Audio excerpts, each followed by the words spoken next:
वीर्यं करवावहै तेजस्विनावधीतमस्तु मा विद्विषावहै।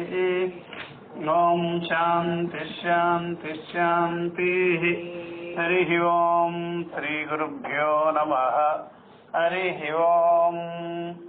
ओम श्रुतिस्मृतिपुराणानाम् आलयं करुणालयं नमामि भगवत्पादं शङ्करं लोकशङ्करं शङ्करं शङ्कराचार्यं केशवं बादरायणं सूत्रभाष्यकृतौ वन्दे भगवन्तौ पुनः पुनः। ईश्वरो गुरुरात्मेति मूर्तिभेदविभागिने व्योमवद्व्याप्तदेहाय दक्षिणामूर्तये नमः। सर्वात्मदर्शनं तद्वतो द्वैतबुद्धिनिराशनं यस्य बोधे भवे सिद्धिः तस्मै श्रीगुरवे नमः। ब्रह्मानन्दं परमसुखदं केवलं ज्ञानमूर्तिं द्वन्द्वातीतं गगनसदृशं तत्त्वमस्यादिलक्ष्यम् एकं नित्यं विमलमचलं सर्वधी साक्षिभूतं भावातीतं त्रिगुणरहितं सद्गुरुं तन्नमामि। हरिः ओम्।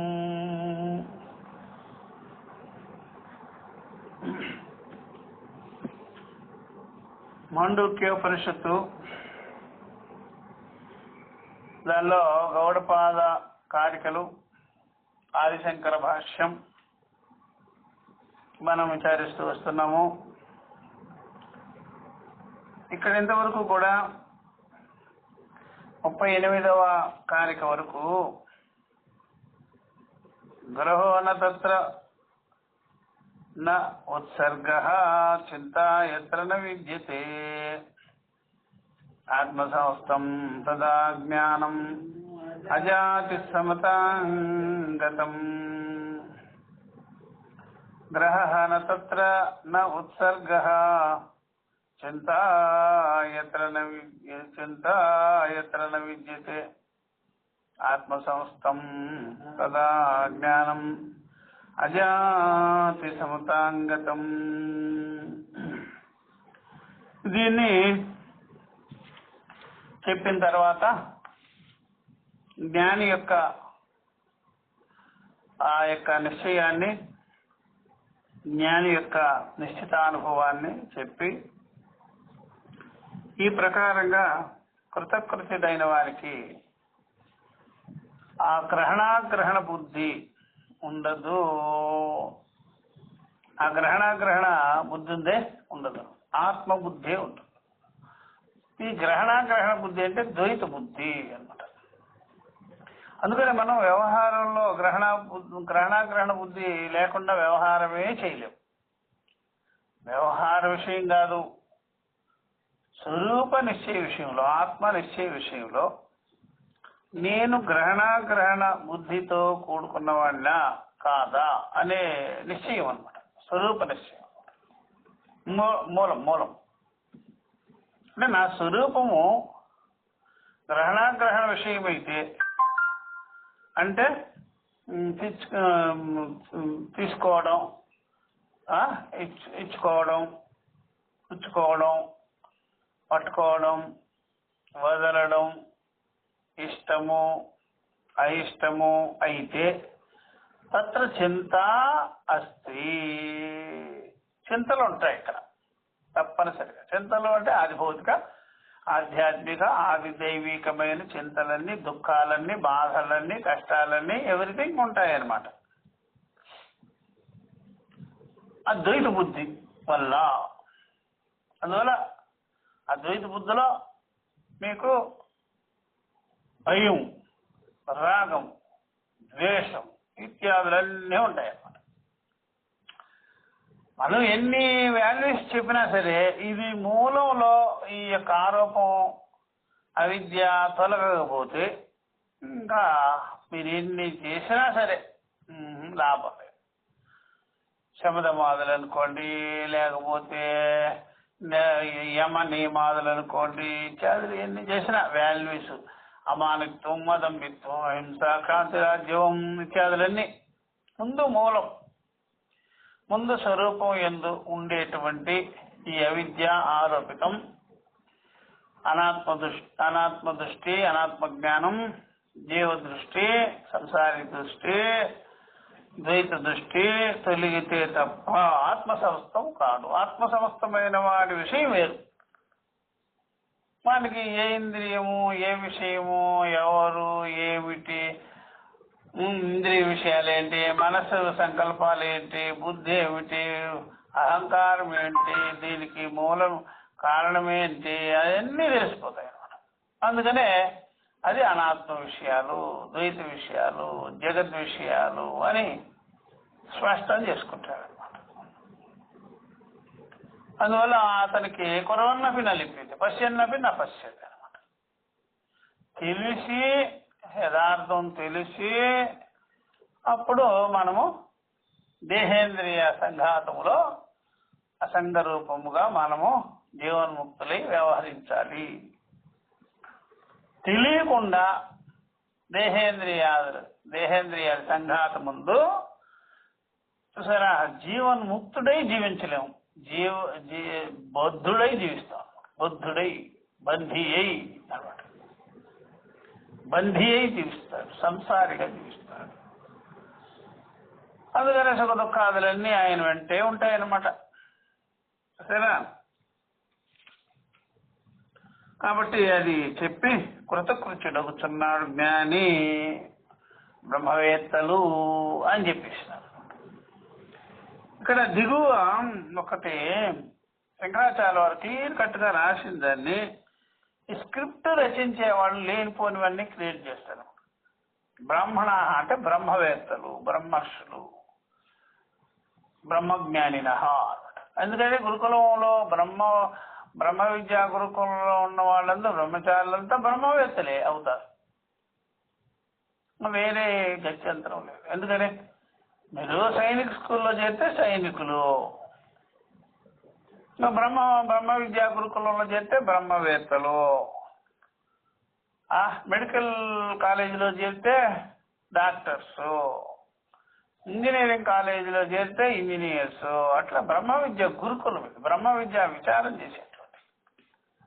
ఎందుకంటే బ్రాహ్మణ బ్రహ్మవేత్తలు. ఇది దీనికి శరీర సంబంధమైన, మనసు సంబంధమైన వ్యవహారమే లేదు, జాత్యాదులు ఏ లేదు ఇచ్చట. మళ్ళీ ఆ పెంటంతా కనిపెడితే అప్పుడు మీరు ఇక దేహ దృష్టే వదలలేదే, విదేహ దృష్టి ఎలా కలుగుతుంది చెప్పండి? కొంతమంది ఇడియట్స్ ఇలా క్రియేట్ చేసి పెట్టుకొని శంకరాచార్య వారికి అపవాదు తీసుకొస్తారు. ఇడియట్స్, నంబర్ 1 ఇడియట్స్ వాళ్ళు. అందుకని స్థూల సూక్ష్మ శరీరాలు దాటిన వాడు దాన్ని అతిక్రమించుకోకపోతే విద్యతే హృదయ గ్రంథి చిద్యంతే సర్వసంశయ అనేది ఎలా సిద్ధిస్తుంది? అందుకని ఈ యొక్క జాతి, కుల అనేటువంటిదంతా కూడా భౌతిక దృష్టి అనమాట, శరీర ఉపాధి దృష్టి. ఉపాధి కరోనా దెబ్బకు కొట్టుకుపోద్ది. ఈ కైవల్యం ఎక్కడ ప్రాప్తం అవుతుంది? అందువల్ల ఇవన్నీ దాటితేనే, పంచకోశాలు దాటాలి, 2 శరీరాలు దాటాలి, 3 శరీరాలు కూడా దాటాలి, అవస్థాత్రయం దాటాలి. ఉపాధి రహితమైన జ్ఞానం కదా అది. ఉపాధి సహితమైన జ్ఞానం అయితే గ్రహణ వర్జితం అని ఎందుకు చెప్తారు? గృహో నత్ర అని ఇవన్నీ ఎందుకు చెప్తారు? నవసర్గ అని ఎందుకు చెప్తారు? ఇవన్నీ కాంట్రవర్సీ. అక్కడ చెప్పడం నిప్పు వేడిగా ఉంటుంది అని, ఇక్కడ చెప్పడం నిప్పు చల్లగా ఉంటుంది అని. ఏమన్నా అర్థం ఉందా? లక్షణం అక్కడ ఒక లక్షణం, ఇక్కడ ఒక లక్షణం ఎన్నో ఉంటుందా? అన్వయం కావద్దు. హృదయ గ్రంథి విచ్చితి ఎలా జరుగుతుంది? అందుకని దేహస్తస్య అంటే ఈ దేహములో ఉండగా కూడా, అంటే ఆయన దేహంలో ఉండగా కూడా, అంటే ఘటాకాశములే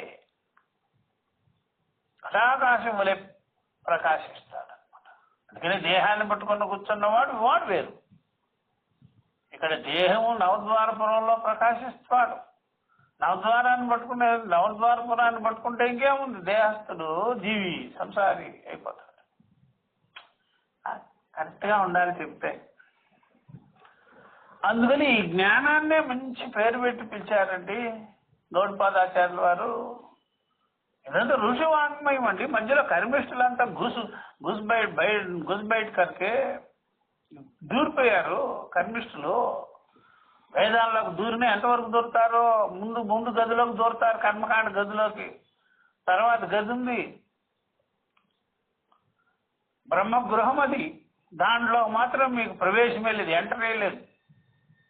కర్మకాండ గుహలోకి మాత్రమే, ఆ గృహంలోకి మాత్రమే మీకు ఛాన్స్. ఎందువల్ల అజ్ఞానులకి అవిదుషాం కర్మ అని విధి అంతే, అజ్ఞానులకే కర్మలు విధించారు అక్కడ, యజ్ఞహోమాది కర్మలు వగైరా ఇత్యాదులు. ఎందుకంటే వాళ్ళకి బుద్ధి మాంద్యం ఉంటుంది, వివేక బుద్ధి ఉండదు, ఆత్మ విద్యా సంస్కారం ఉండదు, శమరమాదులు వివేక వైరాగ్యాలు ఇత్యాదులన్నిటికీ వాళ్ళు అనర్హులు కాబట్టి దాంట్లో పడి ఉంటారు. దాంట్లో పడి వాళ్ళు లేబుల్ పెట్టుకొని ఉంటారు. ఎందుకంటే వేదం అంటేనే బ్రాహ్మణము అని అర్థం. ఆ వేదం ఏం బ్రాహ్మణం, కర్మ బ్రాహ్మణమా జ్ఞాన బ్రాహ్మణమా అది తెలియాలి కదా. అది కర్మ బ్రాహ్మణం పట్టుకొని బ్రహ్మవేత్తలు ఆ మాట అనేదానికి కూడా, ఉపాధి మాట అనేదానికి కూడా జంకుతారు. నిరుపాధికమైన వాటికి సోపాధికమైనటువంటి వ్యవహారం చేయరాదు అని వాళ్ళకి తెలుసు, అది సిస్టమ్ తెలుసు. చూసారా, నిత్య దాత ఉంటాడు, నిత్య అన్నదాత, నిత్య దాతగా ఉంటాడు. వాడు ఈ చేతితో ఇచ్చింది ఈ చేతికి తెలియదంట, తెలియదు ఎవరికి ఇస్తాడో తెలియదు. ఈ ఎప్పుడో ఒకసారి దానం చేసేవాళ్ళు బోర్డులు వేసుకుంటారు, ఫ్లెక్సీలు కట్టుకుంటారు కదా. అట్లాగే వీళ్ళు కర్మ చేసినంత మాత్రం చేత వీళ్ళు ఏమైపోతారు, గొప్పవారు అయిపోతారా? ఋషులతో సమానమా? ఇది ఋషి విద్య అనమాట. బ్రహ్మ విద్య, ఋషి విద్య, వేద విద్య, ఋషి విద్య. అజ్ఞానులకు అర్హత లేదు కాబట్టి అది ఒక కర్మకాండంతో చూపిస్తారు. దాంట్లో బట్టి మగ్గండి, సంస్కారవంతులైన తర్వాతే రండి అని. అట్లాంటి బ్రహ్మ విద్య ఇది. వేద విద్య అంటే ఉపనిషత్ విద్య, బ్రహ్మ విద్య. ఇది మన స్వరూపమైంది. ఇది స్పృశించుటకే వీలు కానిది ఈ జ్ఞానము, ఈ విద్య.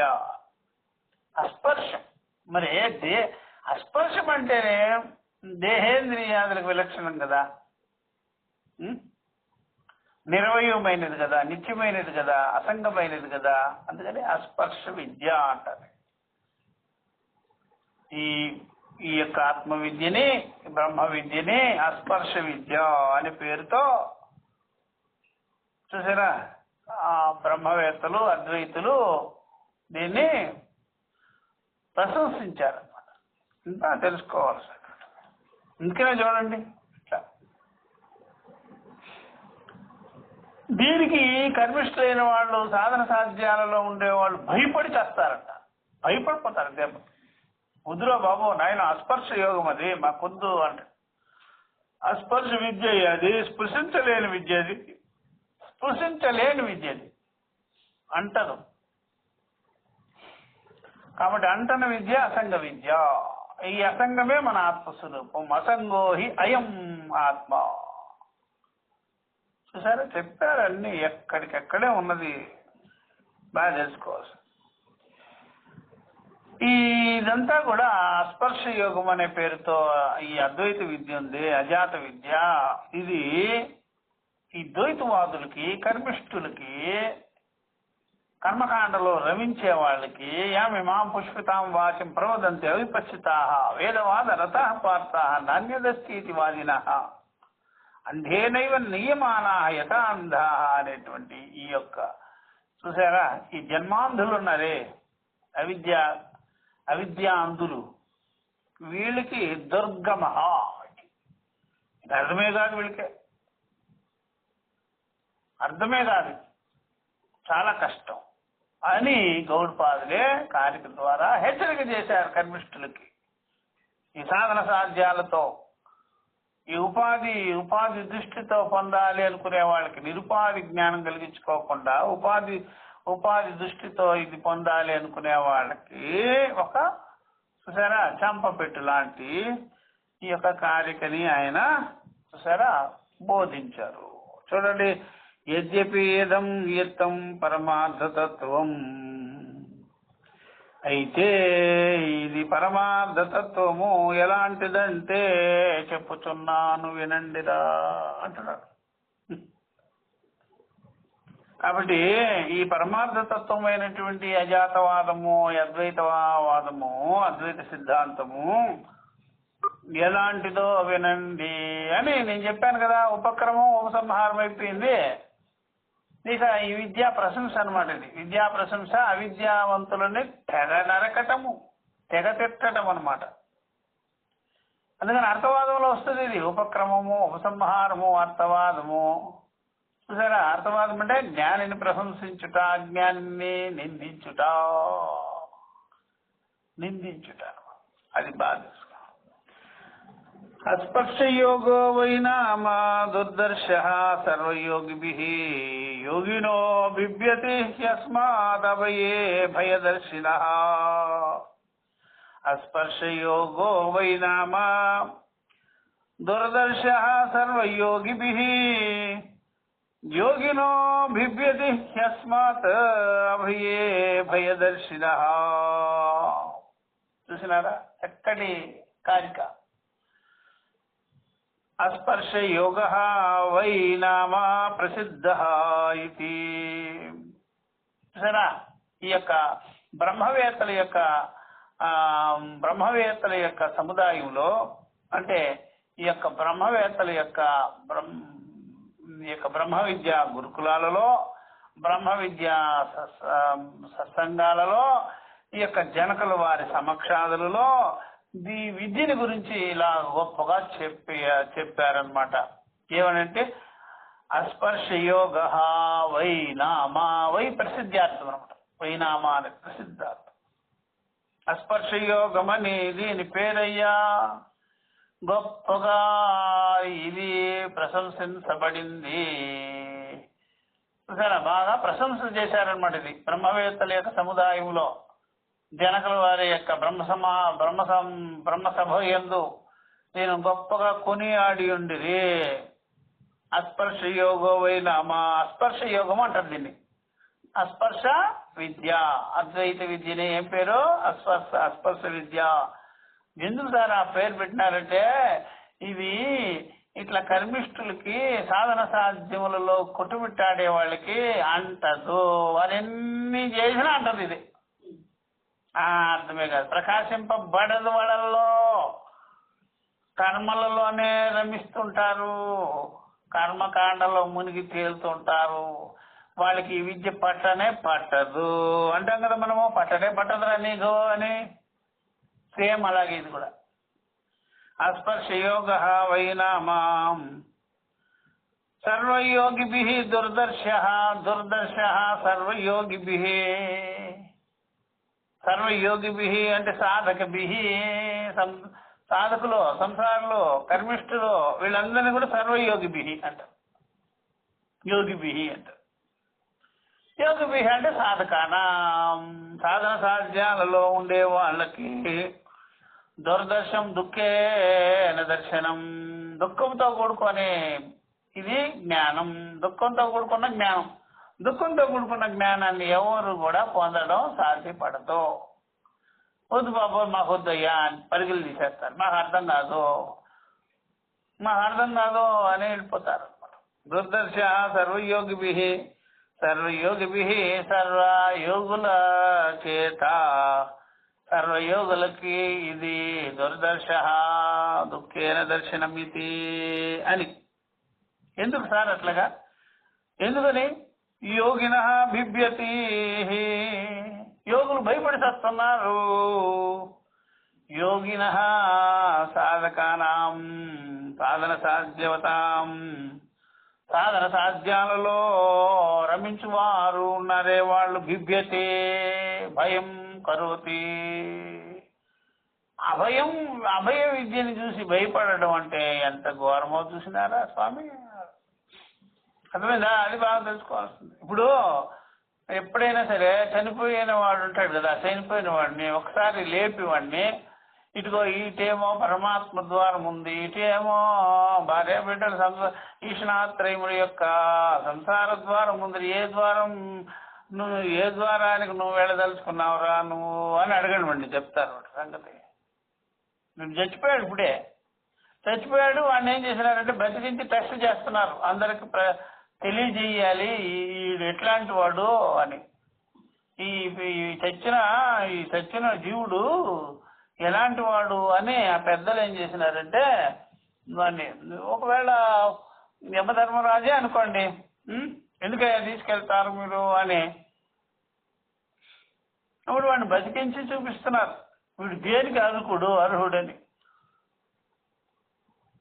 అప్పుడు వాడిని బతికించి, ఎవరే ఇదేమో నువ్వు ఈ సంసారంలో చనిపోయి నువ్వు ఉన్నావు, సంసారం నుంచే ఇప్పుడు నువ్వు చావును పొందావు, అక్కడే పుట్టుక పొందావు, అక్కడే చావును పొందావు, జననం అక్కడే మరణం అక్కడే జరిగింది.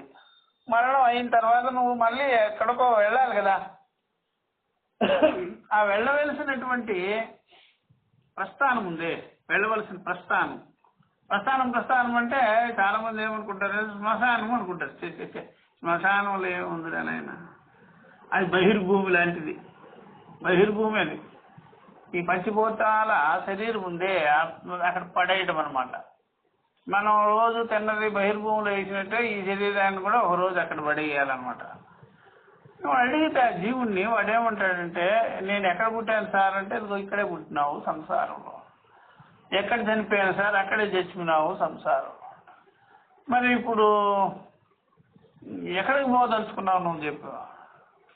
ఇదిగో ఇక్కడ పరమాత్మ ద్వారం ఉంది, అక్కడ సంసార ద్వారం ఉంది, ఎక్కడికి రా అంటే వాడు మళ్ళీ అక్కడే చూపిస్తాడు. ఏ ద్వారం నాకు స్థిరపరిచితమై ఉన్నదో ఆ ద్వారానికే వెళ్దాను నేను అంటాడు. అంటే సంసార ద్వారానికి. వీడు పరమాత్మ ద్వారానికి వెళ్తాడండి బాబు. అందుకే కదా అస్పర్శ యోగం అని చెప్పింది. అస్పర్శ యోగం అని ఎందుకు చెప్పింది? వాడికి అంటది ఇది, వాడికి పట్టది ఇది అని. వాడికి బాగా అది పట్టి ఆముదంలాగా జిడ్డుగా పట్టించుకున్నాడు. అదే తాడు డబ్బాలో ఉన్నాడు, తాడు డబ్బాలాగే దూకుతాడు, ఇంకెక్కడికి పోతాడండి వాడు. అందుకనే మీరు ఇప్పటికి అర్థమైందా ఎందుకు ఏడుస్తారు మీరు? మళ్ళీ ఇక్కడికే వస్తాడు వాడు. ఏడుస్తున్నాడు, జగం వెళ్ళిపోయినాడు. ఎక్కడికి పోయినాడు వాడు? ఎక్కడికి పోలేదు. అక్కడ బహిర్భూమిలో వాడు పాత శరీరం వదిలేసినాడు, మళ్ళీ ఇంకొక శరీరం తగిలించుకొని మళ్ళీ మీ దగ్గరకు దూరుతాడు అంతే. మీ సంసారంలోనే దూరేదానికి రెడీగా ఉన్నాడు వాడు. ఇప్పుడు మధ్యలో ప్రిపరేషన్ జరుగుతుంది, అర్థమైందా? ఇదో పరమాత్మ ద్వారం ఉంది కదా రెడీగా, రారా అంటే రావడం మళ్ళీ అక్కడికి. ఎందుకని క్షీణే పుణ్యే మర్త్యలోకం విశంతి. ఈ అధముడికి అమృతలోకం ఎక్కడి నుంచి వస్తుందండి స్వామి? అమృతలోకం లేదు, ఏమి లేదు. అర్థమైందా? బాగా తెలుసుకో. అలా సంభవం కాదు అది. ఎక్కడి నుంచి వచ్చినాడో అక్కడికే పోతాడు. ఇప్పుడు వాడు చెప్తున్నాడు కదా, సంసారం నుంచి వచ్చినాను, అక్కడే పుట్టాను, అక్కడే చచ్చినాను, మళ్ళా నేను అక్కడే పుడతాను అంటాడు. మళ్ళీ జాతస్య మరణ ధ్రువం. పరమాత్మ ద్వారానికి ఎందుకు పోతాడు? అందుకనే అస్పర్శ యోగం వైనామా, అస్పర్శ యోగం అని చెప్పినారు. వీళ్ళకి అంటది రాది, వాళ్ళకి పట్టది ఇది. ఈ అస్పర్శం అనేటువంటిది అద్వైత విద్య, పరమాత్మ విద్య, ఏకత్వ విద్య పట్టదు.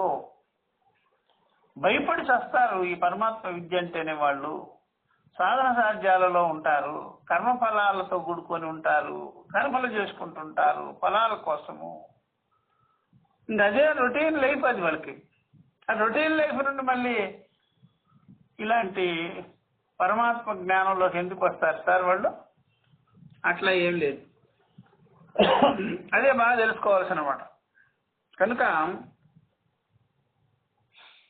యోగిన బిభ్యతే, యోగులు భయపడతారన్నమాట. యోగులు భయపడతారు. యోగులు అంటే అర్థమేంటి? సాధకులు, సాధన సాధ్యములో ఉండేవాళ్ళు. సరే, సాధనలు చేసి సాధ్యాన్ని పొందాలి. ఆ సాధ్యం ఏంటి? అదే సాధన. క్షీణే పుణ్యే మర్త్యలోకం విశంతి.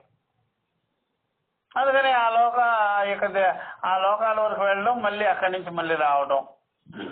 లోకాలంటే ఇదే: పితృలోకం, మనిషి లోకం, పితృలోకం, దేవలోకం, మళ్ళీ మనిషి లోకం, పితృలోకం, దేవలోకం అది చెప్పింది ఇక్కడ. కానీ వీడిదైతే అప్పటికప్పుడే అక్కడే ఆ మనుషుల్లోనే పుట్టడం, ఆ మనుషుల్లోనే చావడం, ఆ మనుషుల్లోనే పుట్టడం, ఆ మనుషుల్లోనే చావడం. ఆ రంగంలోనే ఉంటాడు వాడు ఎప్పుడు. అంతకంటే మరొక్క విషయం తెలియదు వాడికి. అదే తెలుసుకోవాల్సిన విషయం ఉండవు. కాబట్టి యోగిన బిభ్యతి యస్మాత్ అభయే భయదర్శన.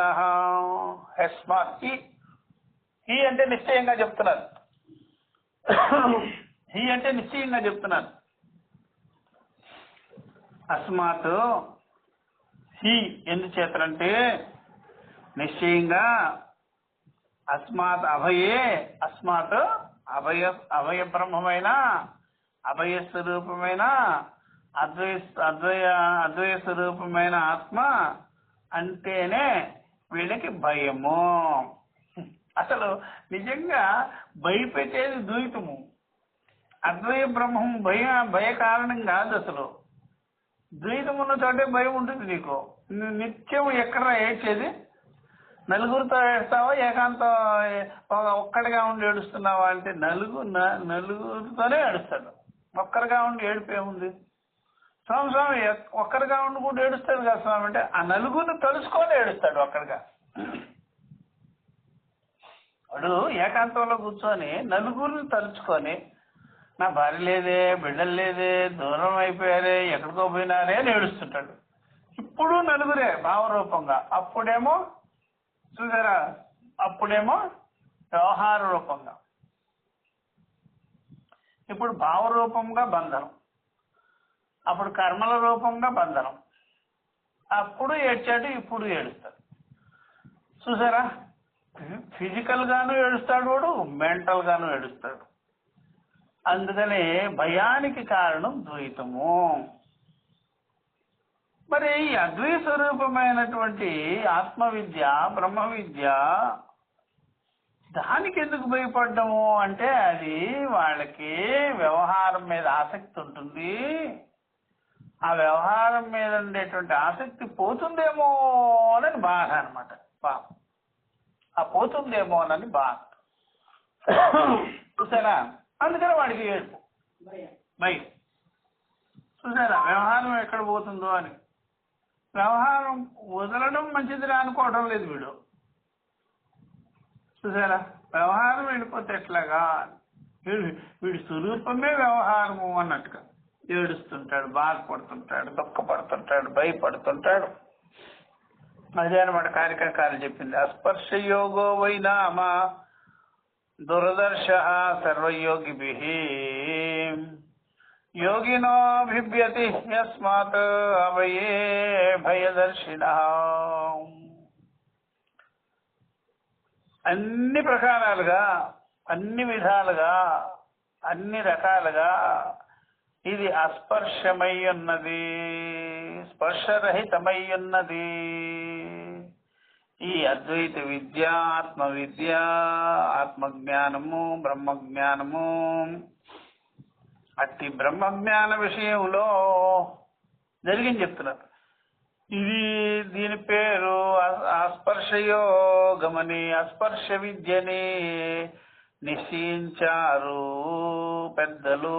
అట్టి ఈ నిశ్చయ జ్ఞాన విషయంలో యోగులు కొరకు, యోగులు అంటే సాధన చేయువారు, వాళ్ళకి చాలా కాఠిన్యముగా ఉంటుంది. కాబట్టి కఠినం అన్నమాట వాళ్ళకి. ఏది కఠినమో అది భయము. భయ కారణం కిం కాఠిన్యత్వాత్. కిం కాఠిన్యత్వాత్, ఎందుకు కాఠిన్యమైంది? సూక్ష్మ విషయత్వాత్. సూక్ష్మ విషయం అవుతే ఏం బుద్ధి నీది? నా బుద్ధి స్థూలముగానున్నది. మమ బుద్ధి స్థూలత్వాత్. వీడు బుద్ధి స్థూలము, అది ఆ విద్యేమో సూక్ష్మము. అందుకనే వీళ్ళిద్దరికి మ్యాచ్ కాల. వీడి బుద్ధి ఎందుకు స్థూలం అయిపోయింది? నీ బుద్ధి ఎందుకు స్థూలం అయిపోయింది అంటే దేహాభిమానం, ఇంద్రియాభిమానం, విషయాభిమానం ఉన్నది కనుక అన్నమాట. చూసారా, విషయాభిమానం, ఇంద్రియాభిమానం, దేహాభిమానం ఉన్నది కనుక స్థూలం అయిపోయింది బుద్ధి. చాలా క్లియర్ గా ఉంది విషయం, అర్థమైందా? మరి దాంట్లో దేహం లేదు కాబట్టి, విషయాలు లేదు కాబట్టి, కాలం లేదు కాబట్టి, దేశం లేదు కాబట్టి, మనసు లేదు కాబట్టి, బుద్ధి లేదు కాబట్టి, అహంకారం లేదు కాబట్టి, త్రిగుణాలు లేదు కాబట్టి, మూడు అవస్థలు లేదు కాబట్టి, కాలదేశ వస్తువు రహితమైనది కాబట్టి అది సుసూక్ష్మమైనది. సూక్ష్మత్వాత్, చైతన్యత్వాత్. ఇది చైతన్యంగా జడత్వాత్. వీడి భావన అంతా, వీడి మమకారం అంతా జడత్వాత్. అందుకని జడచేతనములు ఉంది, గెట్టు గెదర్ ఉండదు కదా, ఒక చోట ఉండదు కదా. అందుకని జడబుద్ధితో చైతన్య జ్ఞానాన్ని కలిగించుకోవడం ఎలా కుదురుతుంది? జడబుద్ధి ఎట్లా ఉంటుంది? కిందకుంటుంది. చైతన్య జ్ఞానం ఎలా ఉంటుంది? సూక్ష్మంగా, సర్వవ్యాపకంగా, ఆకాశంతో ఉంటుంది కదా, చాలా ఉన్నతికి ఉంటుంది కదా, ఊర్ధ్వం కదా అది. అందుకనే వీడు మనకు అందనదిలే, అందని పళ్ళు పొల్లనా. అర్థమైందా? అందని పళ్ళు పొల్లన అయిపోయింది వీడికి. కాబట్టి కాఠిన్యత్వాతో, చూసారా, భయం, కాఠిన్యత్వ భయం వీడికి. బిభ్యతి యోగిన సాధక, చూసారా, భయం వచ్చేసేసి. అందుకని అస్మాత్ అభయే, అసలు నిజంగా చూడస్తే బ్రహ్మవేత్తలు ఏం చెప్పినారు? ఇప్పుడే ఇది అభయ జ్ఞానములా, ఇది అభయ విద్యరా ఇది అని చెప్తున్నారు వాళ్ళు. అభయే, అభయ జ్ఞానములో భయాన్ని చూస్తున్నారు వీళ్ళు. ఎంత దురదృష్టవంతులు, దురదృష్టవంతులు. అభయ జ్ఞానంలో, అభయ విద్యలో భయాన్ని చూడటమేలా, చూసారా. అందుకనే భయాన్ని చూస్తున్నారు, భయాన్ని భావించుకున్నారు, భయము అనుకుంటున్నారు వాళ్ళు. అభయం ఉంటే అట్లా. నిజంగా తాడు మిమ్మల్ని ఏమన్నా విషపూరితమైనది? ఆ తాడు, ఆ తాడును మీరు సర్పముగా భావించటం బట్టే కదా విషపూరితముగా మీకు అనిపించింది. నిజంగా ఆ తాడు ఏమన్నా చలనాది ధర్మాలు ఉన్నాయా? దాంట్లో విషం ఉందా? విషం ఉందా? చూసారా, అవి ఏం లేవుగా. మరి ఎందుకు భయపడతావు నువ్వు? నీ భ్రాంతే, నీ తప్పు తెలివే నీకు భయానికి కారణమే. చూసినారా? అందువల్ల అస్మాత్ ఇట్టి బ్రహ్మస్వరూపము, అద్వైత స్వరూపము అది అభయమైనది. అభయే భయదర్శిన, అభయం ఎందు, అభయములో భయాన్ని చూస్తున్నారు. తాడు ఎందు పాము వలే. తాడు భయపెడుతుందా? పామే కదా భయపెట్టింది. ఆ గతి వీళ్ళకి పట్టింది. బ్రహ్మ విద్యోడుగా మారిపోతారు. కర్మిష్ఠుల దగ్గర పట్టుకోండి, మీరు ఈ ఉపనిషత్తు పట్టుకోండి. కర్మిష్ఠుల దగ్గరికి ఏదైనా ఈస కాని పట్టుకెళ్ళండి. ఈస గాని, కేను గాని, కట్ట గాని, ముండకం గాని, మాండుక్యం గాని, బ్రహ్మసూత్రాలు గాని పట్టుకెళ్ళి కర్మిష్ఠుల దగ్గరకు అట్లా పెట్టండి. ముట్టుకుంటే ఒట్టు కరోనా వైరస్ అనుకుంటారు వాళ్ళు. ఉపనిషత్తుల్ని, కర్మిష్ఠులు ఉంటారు కదా, విధి నిషేధాల ఆచారాలలో వాళ్ళు చూసారు ఆహుతవుతున్నారు. విధి నిషేధ ఆచారముల యందు ఆహుతవుతున్నటువంటి ఈ యొక్క పురుగులు ఉన్నాయే, దీపపు పురుగులు. ఆ దీపపు పురుగులకి, కర్మిష్ట పురుగులకి ఈ యొక్క బ్రహ్మ విద్యని అలా చూపించండి. ఇది కరోనా వైరస్ అనుకొని పారిపోతారు దెబ్బకి. నోటికి మాస్కో, కళ్ళకి మాస్కో, బుద్ధికి ఆల్రెడీ మాస్క్ వేసుకున్నారు జన్మల నుంచి. బుద్ధికి, వాళ్ళ బుద్ధికి జన్మల నుండి మాస్క్ ఉంది. చెవుకు కూడా మాస్క్ వేసినారు వాళ్ళు, వినిపించకూడదు. ఇది బ్రహ్మ విద్యా జ్ఞానం వినరు వాళ్ళు, ఉపనిషత్తు విద్యా జ్ఞానం వినరు వాళ్ళు. అర్హత ఉందా? అసలు మొదట కర్మకాండ గృహంలో దూరి దాంట్లో బంధింపబడి బయటకు రాలేకపోతున్నావు నువ్వు. ఇక బ్రహ్మగృహంలో ఎప్పుడు నువ్వు ప్రవేశించేది? బ్రహ్మగృహంలో ఎప్పుడు ప్రవేశిస్తావో ఆ కర్మకాండ గృహలో ఎప్పుడు దూరాడో ఏమో గాని అక్కడే వారి జీవితం చూసారా ఆహుతి అయిపోయింది. అట్లా అన్నమాట. కనుక వాళ్ళకి ఇలాంటి పేర్లు వినుండ్రు అసలు. నిజానికి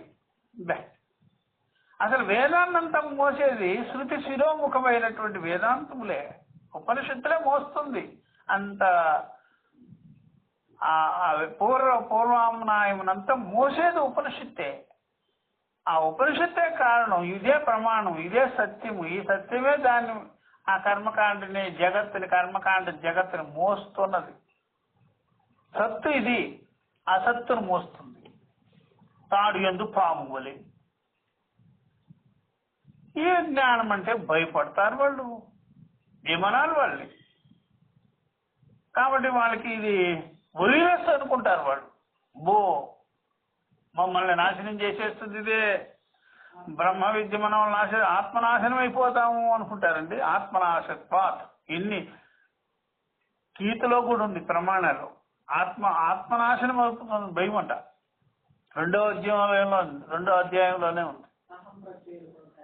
చూసారా, 2వ అధ్యాయంలో నుంచి ఆత్మనాశనం అయిపోతుందని భయం అంట. బ్రహ్మ విద్య అంటే, ఆత్మ విద్య అంటే. వాళ్ళేమో ఆత్మ నాకు అది నశించిపోయే ఆత్మ ఏమన్నా నశించిపోయే ఆత్మ నిత్యమైన ఆత్మ అండి? నశిస్తుందా ఎప్పుడైనా ఆత్మ? ఆ నశించిపోయే ఆత్మ, ఇన్ఫెక్షన్లు వచ్చే ఆత్మ, వైరస్ వచ్చే ఆత్మ, అదేం ఆత్మ అండి? అది దృష్ట నష్ట స్వభావమైంది, బుద్ధిబుద్ధప్రాయమైనటువంటిది ఆ యొక్క ఆత్మ. అదేం ఆత్మ అండి? చూసినారా? బాగా తెలుసుకోవచ్చు. ఆత్మ అంటే నిత్యమైనది, అమృతమైనది, నిరవయమైనది, ప్రకాశమైనది కదా ఇది. దాన్ని పట్టుకొని భయపడడం ఏంట్రా? ఈ కర్మిష్ఠులందరూ ఇట్లాగా తగలంటారు అనమాట. సాధన సాధ్యంలో అదే నిత్యం అనుకొని చివరికి పొందేదేముండదు, నిత్యత్వాన్ని పొందేదేముండదు. ఈ శరీరాలు ఆహుతులు అయిపోవాల్సిందే. నిత్య జ్ఞానం కలిగించుకోవాలి. ఎందుకు వస్తుంది ఈ ప్రస్తావన అంటే, ఇది అర్థవాదం అన్నమాట. అర్థవాదం అంటే జ్ఞానిని ప్రశంస చేయుట, విద్యని ప్రశంస చేయుట, అవిద్యని ఖండించుట, అవిద్యావంతుల్ని ఖండించుట అనేది. చూసారా, ఉపక్రమ సంహారంలో ఉంది, శ్రవణాదిలో. అందుకనే చెప్పవలసి వచ్చింది అనమాట. అది బాగా తెలుసుకోవాలి. భాష్యం. అస్పర్శయోగో వై నామ అభయం అయం. అస్పర్శయోగ నామ అయం. అయం ఇది ఇయది అస్పర్శయోగ నామ. అస్పర్శయోగం అనే పేరుతో, అస్పర్శ విద్య అనే పేరుతో ఇది ప్రసిద్ధికెక్కి ఉన్నది. బ్రహ్మవేత్తల సముదాయమందు బ్రహ్మవేత్తలు చెప్పేవారు. చూసారా, వెనకల వారి సభలో ఋషుల యొక్క సముదాయములో ఇదంతా కూడా బ్రహ్మ విద్య గురించి బాగా చెప్పి అన్నారు. ఆ స్పర్శ యోగం అంటారా, ఆ యోగమయ్యా ఇది అని. సరే, అంటే దానికి అర్థం చెప్తున్నారు. అయం సర్వ సంబంధాఖ్య స్పర్శవర్జితత్వాత్ అస్పర్శ యోగో నామ వై స్మర్యతే ప్రసిద్ధం ఉపనిషత్సు. సరే, శంకరాచార్య వారు అయం సర్వ సంబంధాఖ్య, అయం విద్య, అయం బ్రహ్మ విద్య, అద్వైత విద్య, సర్వ సంబంధాఖ్య, సర్వ సంబంధాలతో కూడుకున్నటువంటి, సర్వ సంబంధములతో ఉన్నటువంటి పేరు కలిగిన అనేక సంబంధాలు, సర్వ సంబంధ రూపమైనటువంటి. చూసారా, కాలము, దేశము, వస్తువులు, క్రియాకారక ఫలభేదములు, జాతి గుణక్రియా విశేషములు, అవేమి కూడా లేనిది. ఇదంతా కలిపితే ఇవన్నీ కూడా స్పర్శలు. ఈ స్పర్శలన్నీ దీని యందు లేదు, ఈ స్పర్శలకి దీని యందు తావు లేదు అని అన్నమాట. ఇవన్నీ స్పర్శలు అంటుకునేది. ఇదే వైరస్సు. ఈ సంసారమే పెద్ద వైరస్సు. ఈ సంసారంలో ఉండే క్రియాకారక ఫలభేదములన్నీ కూడా వైరస్సే. జాతి గుణ క్రియా ఫల భేదములన్నీ కూడా వైరస్సే. ఇవన్నీ ఈ సంసార వ్యవహార విషయములన్నీ పెద్ద వైరస్ అండి. ఇదే సామాన్యమైనది కాదు. ఇవన్నీ దీనిలో లేవంట. అందుకని ఇది అస్పర్శ. ఇవన్నీ అంటవు, ఇవన్నీ దీనికి అంటవు. ఈ విద్యకి, అయం బ్రహ్మ విద్యకి, అయం ఆత్మ విద్యకి, అయం చూసారా బ్రహ్మస్వరూపమునకు అంటదు, అద్వైత స్వరూపానికి అంటదు అన్నమాట. కాబట్టి సర్వ సంబంధాఖ్య స్పర్శవర్జితత్వాత్ అనేక సర్వ సంబంధములతో కూడుకున్నటువంటి స్పర్శలు లేనిది. ఇది ఉపనిషత్తులు యందు బాగా చెప్పబడి ఉన్నది, బాగా ప్రసిద్ధికి ఎక్కి ఉన్నది. వై అన్నారుగా, అదే ప్రసిద్ధి. నేనేమన్నాను, ఉపనిషత్తుల్లో చెప్పబడింది, బ్రహ్మ విద్యా గురుకులాలలో చెప్తారు, బ్రహ్మవేత్తల సభలు ఎందంతా చెప్తారు దీని గురించి. ఈ ప్రకారంగా ప్రసిద్ధి అన్నమాట. అక్కడే సంసారుల యొక్క గ్రూపులో కాదు ప్రసిద్ధి, బ్రహ్మవేత్తల యొక్క గ్రూపులో ప్రసిద్ధి. ఇది ఉపనిషత్తుల్లో ప్రసిద్ధి, పురాణాలలో కాదు. అస్పర్శ యోగం ప్రసిద్ధి. పురాణాలలో దీని ప్రస్తావనే ఉండదు, ఉపనిషత్తుల్లోనే ప్రసిద్ధి అన్నమాట. అర్థమైందా? మీకు ఈ కర్మకాండ, పురాణాలు, వ్రతదానాదులు అన్ని కూడా ఉపనిషత్తుల్లో ఖండింపబడుతుందా, లేక పురాణాదుల్లో కర్మకాండ విషయాల్లో స్మృతులు ఉంటాయి కదా, భగవద్గీత తప్పించి మిగిలిన స్మృతులు ఉంటాయి కదా, అష్టాదశ పురాణాల్లో, దాంట్లో ఉపనిషత్తులు ఖండింపబడ్డాయా? ఏదో ఒకటి చెప్పండి చూద్దాం. ఉపనిషత్తు ప్రస్తావన రాదు. ఒకవేళ ఉపనిషత్తు ప్రస్తావన వస్తే మనమోటి వారిది కాదు అని ఉంటుంది. అట్లా మనకు అందదలేండి, దానికి ఎంతో కావాలి అంటారు. మరి ఉపనిషత్తులో మాత్రం వాటిని పేరు పెట్టి ఖండిస్తారు. ఎందుకయ్యా అంటే చూసారా, అవన్నీ తాడు ఎందు పామును తొలగించాలా, లేకపోతే తాడుని తొలగించాలా చెప్పండి? తాడు ఎందు పాము భ్రాంతినే కదా తొలగించాలి. అందుకని ఉపనిషత్తులు ఎందు ఈ స్పర్శలు అనేటువంటిదన్నీ కూడా దేశకాల వస్తు విశేషాలు, సాధన సాధ్యాలు, ఇవన్నీ కర్మకాండ, ఇవన్నీ కూడా ద్వైత విషయాలన్నీ స్పృశించవు. అందుకని వాటిని ఖండించారు. అస్పర్శము అవి అవి అవి దీని ఎందు అంటవో, దీనిలో ఉండవో, ఇది దేనిని అంటదు అని అనమాట. అందువల్ల స్మరించబడినది, చెప్పబడినది ప్రసిద్ధం ఉపనిషత్తుల్లో ప్రసిద్ధముగా స్మరింపబడినది. సరా, మరి ఏకాగ్రతగా దుఃఖేన దృశ్యతే ఇతి దుర్దర్శః సర్వైః యోగిభిః వేదాంత విహిత విజ్ఞానరహితైః సర్వయోగిభిః దుర్దర్శః సర్వయోగిభిః దుఃఖేన దర్శనం సర్వయోగిభిః సర్వయోగులకి, సాధన పరులకి, సాధన సాధ్యము చేయువారికి, సాధన సాధ్యాత్ అనిత్యాత్ యః కృతాద్వా పూర్వకృతాద్వా సంస్కార విశేష ఉద్భవ విరక్తస్య ప్రతిగాత్మ విషయే జిజ్ఞాస ప్రవర్తతే అన్నట్టు కేనోపనిషత్ భాష్యంలో. సాధన సాధ్యాత్ అనిత్యాత్ అని ఉంటుంది చూడండి. సాధన సాధ్యములు అనిత్యములు, సాధన సాధ్యములు అనిత్యములు అని ఉంటుంది.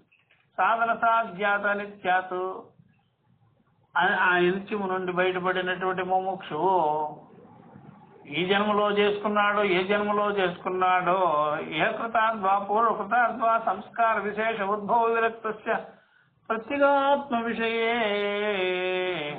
సుజరా జిజ్ఞాస ప్రవర్తతే. ప్రత్యేగాత్మ విషయంలో జిజ్ఞాస కలిగింది ఆయనకి, మహనీయుడికి. ఆ సాధన సాధ్యాలను వదిలాడు. అట్లాగా వచ్చారు. కానీ సాధన సాధ్యాలు పట్టుకొని ఉండేవాళ్ళు ఉన్నారే, వాళ్ళకి ఈ బ్రహ్మ విద్య అనేది దుఃఖంతో కూడుకున్నది. సరే, అందుకే చెప్తున్నాడు. దుఃఖేన దృశ్యతే ఇది దుర్దర్శ, దుఃఖం వలే దుఃఖంలాగా అనిపిస్తుంది. దుర్దర్శ ఇది దుఃఖం దుఃఖం దుఃఖముగా కనిపిస్తుందట. దుఃఖముతో కనిపిస్తుందట. దుఃఖభూయిష్టమై కనిపిస్తుందట. ఈ అభయ విద్య, అద్వైత విద్య, ఆత్మ విద్య, స్వరూప విద్య, తన స్వరూప విద్య ఇది. దుఃఖంతో కనిపించడం ఏంటి? దుఃఖేన దృశ్యతే ఇది దుర్దర్శ సర్వై యోగిభిః. ఈ అనేక రకాల యోగులు ఉన్నారు కదా, ఇన్ని రకాలు ఉన్నారు. సర్వై యోగిభిః అంటే ఎప్పుడైనా సిద్ధాంతము ఒక్కటి, అసిద్ధాంతాలు ఉంటాయి, అవి సాధనలు.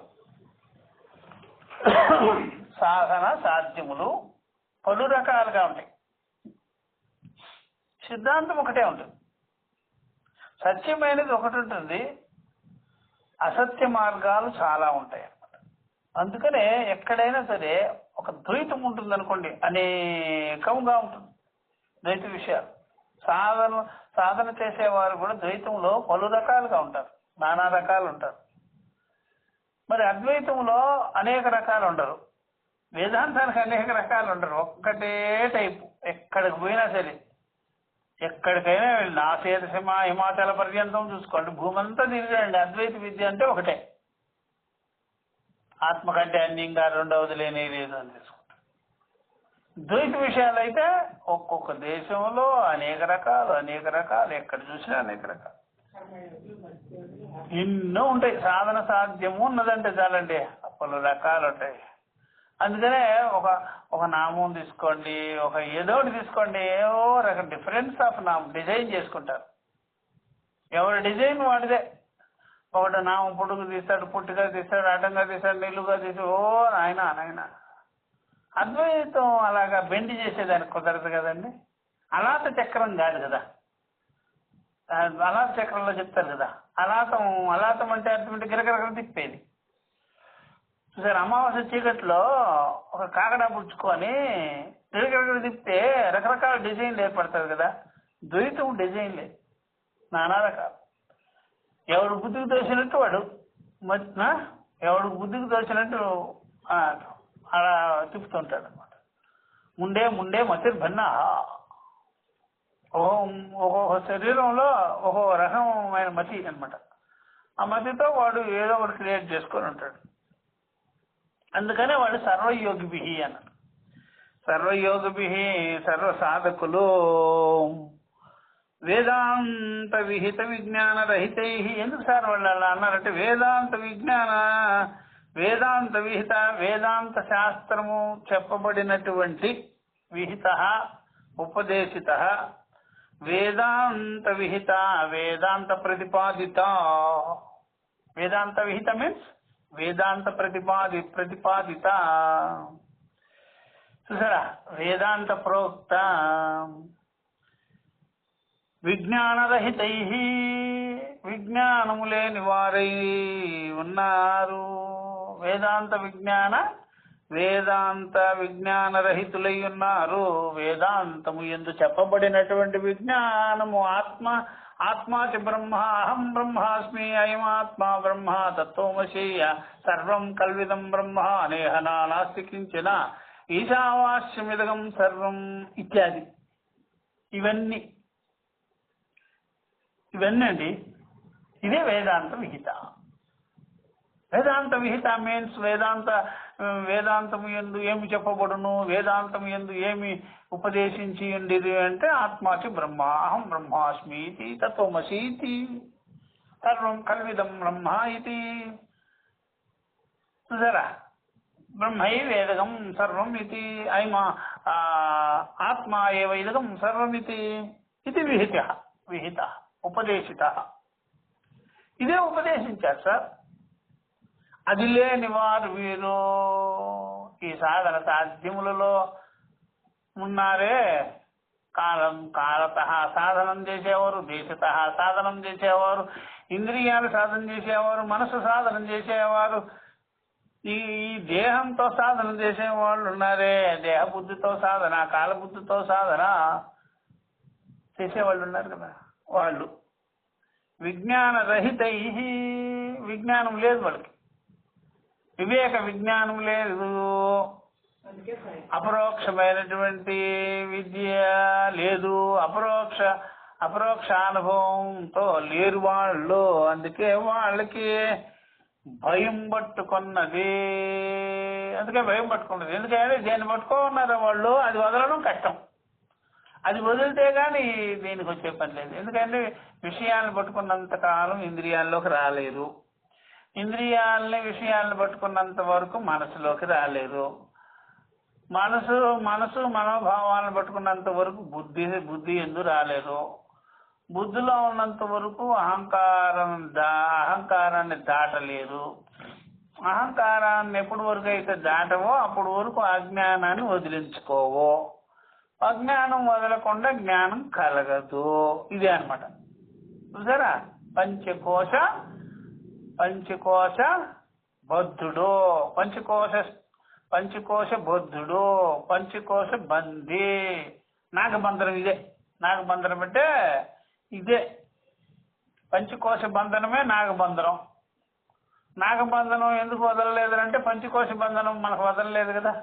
అది పంచకోశ బంధనం వల్లే కదా. పంచకోశ బంధనం అది తరతరాల నుంచి ఉంది కదా, అందుకని నాగబంధనం కూడా అంతే. ఇది నాగబంధనం అంటే ఇది, అర్థమైందా?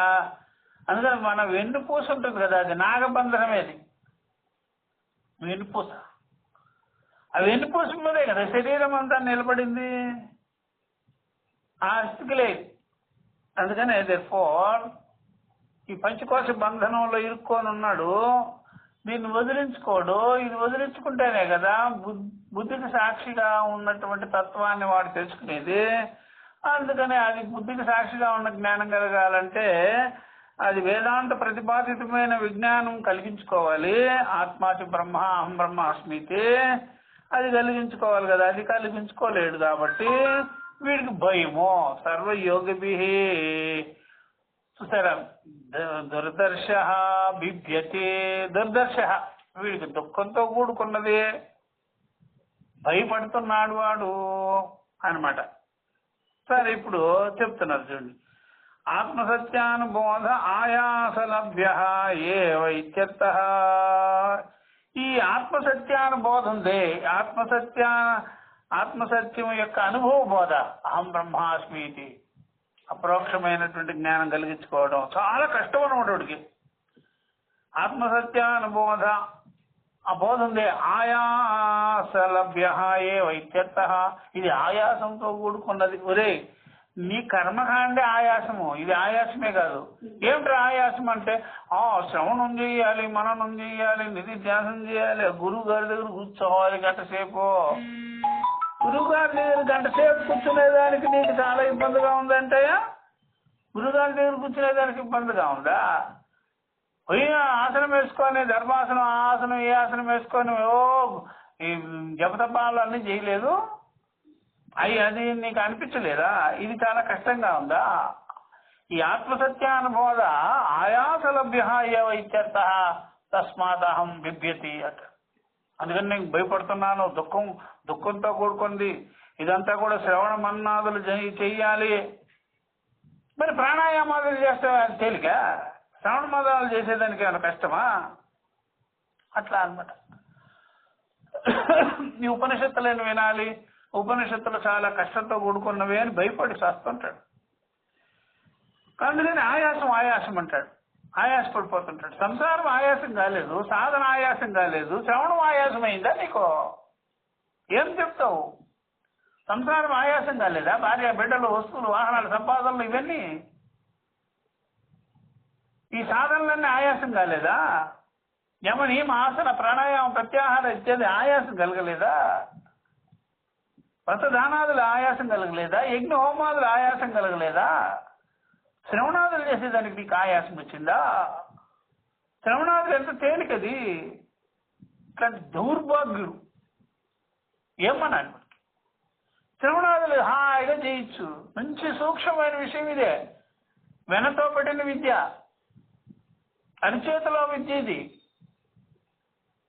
చూసారా, అష్టామలక విద్య అంటారు దీన్ని, బ్రహ్మ విద్యని. దానికి ఎడుస్తాడు వీడు.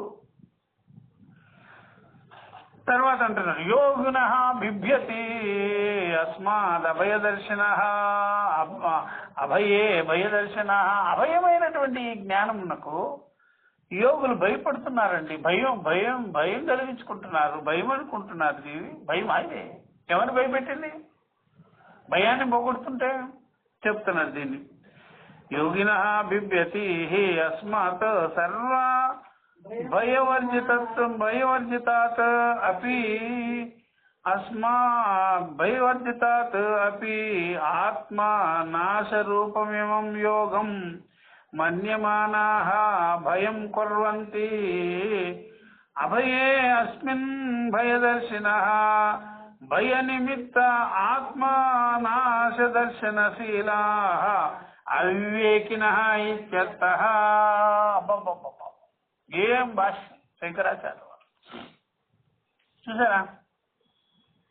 ఆ యొక్క పరమ గురువులైనటువంటి గౌడపాదులకు ధీటుగా భాష్యం కూడా రాసినారు. చూసినారు ఆయన. యోగిన బిభ్యతి. చూసారా, అద్వైత విద్య, బ్రహ్మ విద్య, ఆత్మ విద్య సమానమైతేనే అలా రాస్తారు. అందరూ సమానంగా. ద్వైతంలో ఉన్నాడు, ద్వైత బుద్ధితో ఉన్నవాడు రాయడం కష్టం అన్నమాట. అందుకని ద్వైతంలో రమించి కర్మకాండంలో రమించి ఉండేటువంటి పండితులు రాసేటప్పుడు ఎన్ని పొరపాట్లు చేస్తారో తలనొప్పి. అట్లాంటి పొరపాట్లన్నీ చేస్తుంటారనమాట. అలాంటి పొరపాట్లు దండిగా చేస్తుంటారు. అది బాగా తెలుసుకోవచ్చు.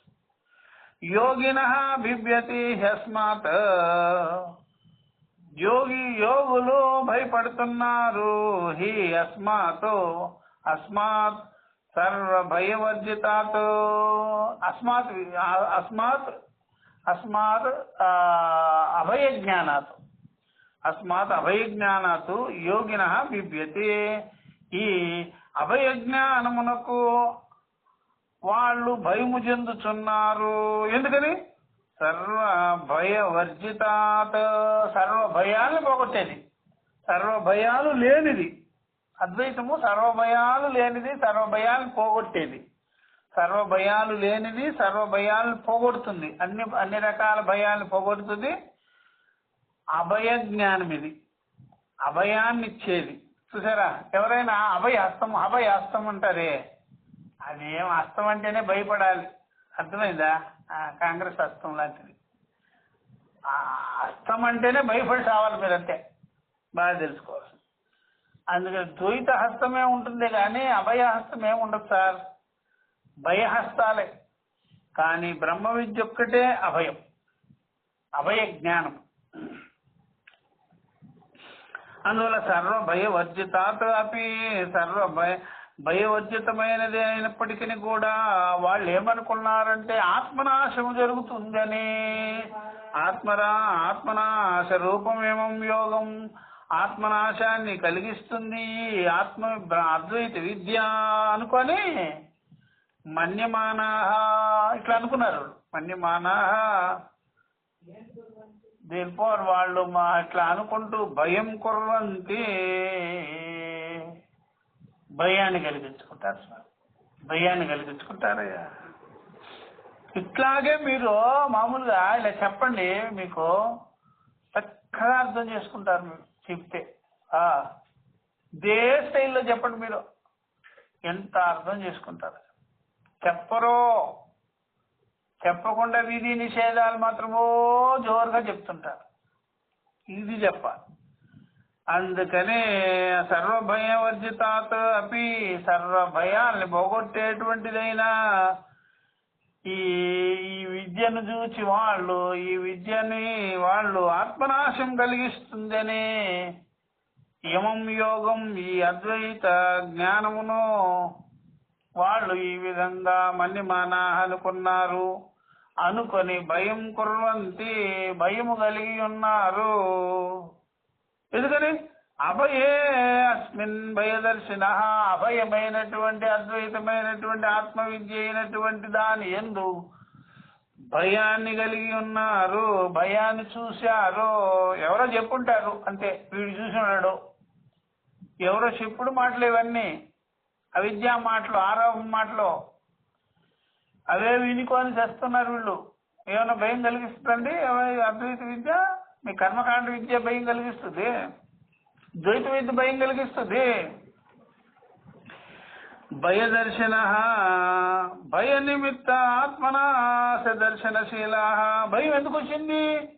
భయం ఏ కారణం వల్ల వచ్చింది అంటే ఆత్మనాశనం అయిపోతుంది, వీళ్ళు నాశనం అయిపోతారట. అనాత్మనాశనం అవుతుంది, అవిద్యానాశనం అవుతుంది. విద్యతే హృదయ గ్రంథి సిద్ధ్యంతే సర్వ సంశయో. అవిద్య నివృత్తి చేస్తుంది అంటే అవిద్య నీ సొమ్మా, నీ సొంతమా, నీ స్వరూపమా? ఎందుకు భయపడేది? అట్లాగా అపోహలు ఉన్నాయి వీళ్ళకి. ఇదే పెద్ద వైరస్, అపోహలే పెద్ద వైరస్. అది పోగొట్టుకొని మనిషి యథార్థ జ్ఞానం కలిగించుకోవాలి. కాబట్టి భయ నిమిత్త ఆత్మనాశ దర్శనశీలా. భయం ఎందుకు కలిగిందంటే చూసారా, ఆత్మనాశనం అయిపోతుంది. ఇదే నశించిపోయే ఆత్మ ఏ పాటిదండి చెప్పండి? నశించిపోయే ఆత్మ ఏదైనా గ్రేట్ అదే? అది సరైనది కాదు. అది నశించిపోయే ఆత్మ నాశనశీలే అది. కానీ ఆత్మను పట్టుకున్నదే అనాత్మ. అనాత్మ నశిస్తే మంచిదే కదా, పాము నశిస్తే మంచిదే కదా. పాము నివృత్తమైతే నీ సొమ్మేం పోయింది? ఉన్న తాడు కనిపిస్తుంది, హాయిగా ఉంటావు, నిర్భయంగా ఉంటావు. నీకు భయానికి కారణం భయం ఉండదు కదా. ఇక పాము నాశనం అయిపోతుందని భయముడికి ఎందుకయ్యా అంటే, పాము నాశనం అయిపోతే ఎట్లాగా? నేను జపం చేసుకోవాలి, గరుడ మంత్రం చేసుకోవాలి, లేకపోతే నేను మళ్ళీ నాకు పాము పుట్ట పూజ చేయాలి, ఇట్లాంటివన్నీ పెట్టుకొని ఉన్నాడండి. ఏమనాలి వీడిని? అందుకని చూసారా, ఆత్మనాశనం అయిపోతుందట. ఏం ఆత్మ అది? నశించిపోయే ఆత్మ అదే అన్నారు. పెద్ద ఆత్మ అది. నశించేది ఎప్పుడు నశిస్తుంది, నశించేది ఎప్పుడు నశిస్తుంది. జాతస్య మరణం ధ్రువం. పుట్టిందైతే నశిస్తుంది, పుట్టిందైతే నశించదు. ఏదో చెప్పు చూద్దాం. పుట్టిందైతే నశిస్తుంది. కాబట్టి స్వరూప జ్ఞానము కలిగించుకోరా బాబు అంటే ఆత్మనాశనం అయిపోతుంది. ఏం ఆత్మనాశనం అయిపోద్ది? నీ అభిమానం నశిస్తుంది, నీ అవిద్య నశిస్తుంది. ఎందుకు సార్ వాళ్ళు అలా అంటున్నారు అంటారా? అవివేకిన. వాళ్ళు ఎవరో అవివేకిన, అజ్ఞానులు, మూఢులు. ఇట్లాంటి వాళ్ళు ఇలాగే అర్థం చేసుకుంటారు అంటున్నారు శంకరాచార్య వారు. అవివేకిన ఇత్యర్థ. శంకరాచార్య వారు ఇట్లా అంటున్నారని చక్కగా నేనేమన్నా అబద్ధం చెప్పినానా? భాష్యం చెప్తున్నాను కదా. ఈ భాష్యం ప్రమాణమో కాదా అని మఠాలకు వెళ్ళి అడగండి చూస్తాం. మఠాలకు వెళ్ళి అడగండి చూద్దాం. ఒక్కడైనా చెప్తాడేమో. అంతా రాజకీయమే, అంతా రాజకీయం చేస్తారు. వీళ్ళు రాజకీయం చేసి శంకరాచార్య వారు దూరం పెట్టడం బాగా గుర్తుపెట్టుకోవాలి. అందుకని బాగా సద్విద్యను విచారం చేసుకొని తరించాలి. కానీ మనము యామిమాం పుష్పితాం వాచం ప్రబుద్ధంతే అవిపశ్చితాహ అనే వేదవాద రథాహ పార్థ అనేటువంటి ఆ వలలో ఎందుకు పడాలి? మనం ఆ వలలో పడి మన జీవితాలన్నీ సర్వనాశనం చేసుకోవాలి? జ్ఞానం కలిగించుకొని బయటపడాలి. కానీ బాగా తెలుసుకోవాలి. ఎవరు స్వార్థంతో వాళ్ళు మిమ్మల్ని ఇరికిస్తుంటారు. స్వరూప జ్ఞానం ఉన్న వాడికి స్వార్థం ఉండదు, స్వరూప జ్ఞానం లేని వాడికి స్వార్థం ఉంటుంది. ఏం స్వార్థం అంటే దేహ స్వార్థం, ఇంద్రియ స్వార్థం. అది బాగా తెలుసుకోవాలి. ఇది మనం నెక్స్ట్ క్లాస్ లో మనము 39వ 40వ కారికకి వెళ్తాము. నెక్స్ట్ క్లాస్ లో మనం ఇది చెప్పుకుంటాం. ఓం సహనా భవతు సహనౌ భునక్తు సహ వీర్యం కరవావహై తేజస్వినావధీతమస్తు మా విద్విషావహై. ఓం శాంతి శాంతి శాంతి. హరి ఓం శ్రీ గురుభ్యో నమః. హరి ఓం తత్సత్.